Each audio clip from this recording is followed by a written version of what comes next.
Imagine walking through a quiet forest. A deer is grazing peacefully nearby.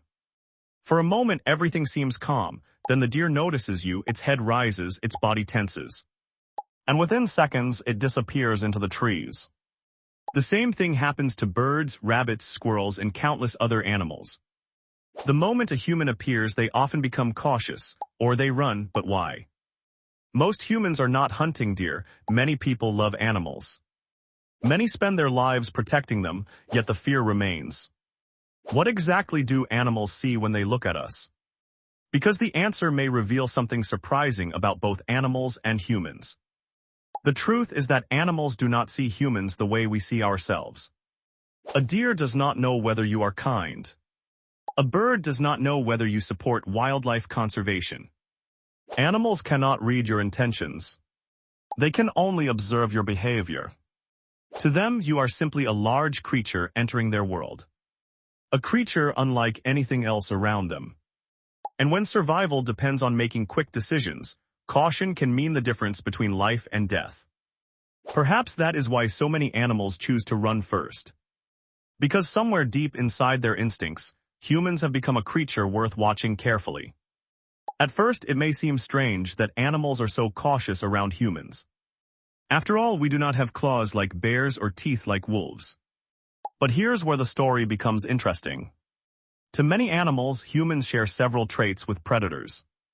We move directly toward things that catch our attention. We stare, we focus. And unlike deer, rabbits, or horses, our eyes face forward.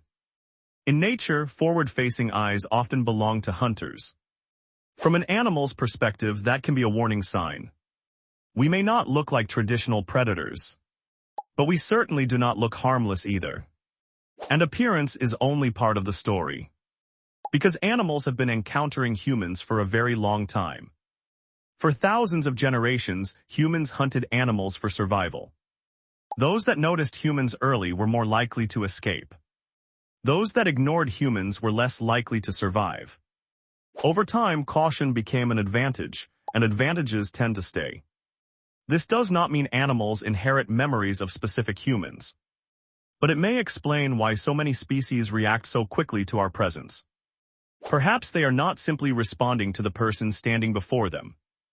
Perhaps they are responding to a long history between our species and theirs. A history that taught one simple lesson: when humans appear, pay attention. Up to this point, the explanation seems simple. Animals fear humans because humans have been dangerous for a very long time. But then another question appears. If humans are so frightening, why do some animals trust us? Why does a dog run toward a human instead of away? Why can a horse allow a person to ride on its back? Why do some animals form bonds with humans that last a lifetime? This is where the story becomes much more complicated. Because humans are not only a source of danger. We are also a source of food, protection, and companionship. Over thousands of years, certain animals discovered that living alongside humans could be beneficial. And slowly, something remarkable happened. Fear began to share space with trust. The best example may be dogs. The ancestors of modern dogs were once wild wolves. Yet over countless generations, a partnership formed. The less fearful animals gained access to food and safety. Humans gained loyal companions and helpers. Both species changed because of the relationship. Perhaps that reveals something important. Animals are not born knowing what humans are. They learn through experience. And that means the same creature that fears one human may trust another. Not because humans are different species, but because animals judge us by what we do, not by what we call ourselves. By now, it may seem that animals are afraid of humans. But perhaps that is not entirely true. Maybe animals are not afraid of humans themselves. Maybe they are afraid of what humans do. Think about it. A deer does not know your intentions. A crow does not know your beliefs. A rabbit does not know whether you consider yourself an animal lover. All they can observe is behavior. Do humans bring danger, or do they bring safety? Animals learn through patterns. A crow can remember faces. An elephant can remember threats. Many animals quickly learn which situations are safe and which are not. In a way, animals judge humans the same way humans judge each other, not by words, by actions. And that may be where this story becomes much bigger than animals. Because humans are constantly teaching the natural world who we are. Every encounter sends a message. Every action leaves an impression. In some places, animals flee the moment they see a person. In other places, they remain surprisingly calm. The difference is often experience. Different experiences create different expectations. And perhaps there is a lesson hidden in that. Animals do not see the version of humanity we talk about. They see the version of humanity we demonstrate. The one revealed through our behaviors. And perhaps that is the version that matters most. At this point, the question may no longer be why animals are afraid of humans. Perhaps the more interesting question is what animals have learned about us. Because every encounter tells a story about trust, a story about danger, a story about survival.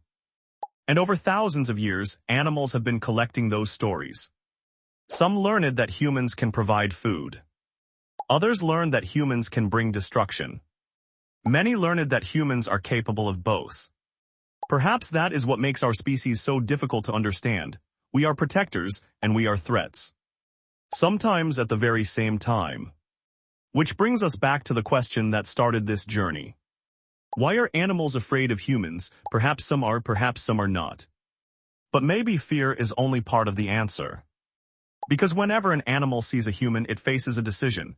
Stay or leave, trust or run. And that decision is shaped by everything our species has taught it. In the end, this was never only a story about animals, it was also a story about us. Because animals do not judge humans by promises. They do not judge us by intentions, they judge us by actions.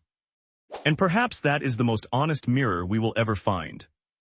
The question is not what animals think of humans. The question is what kind of creature humans have shown themselves to be.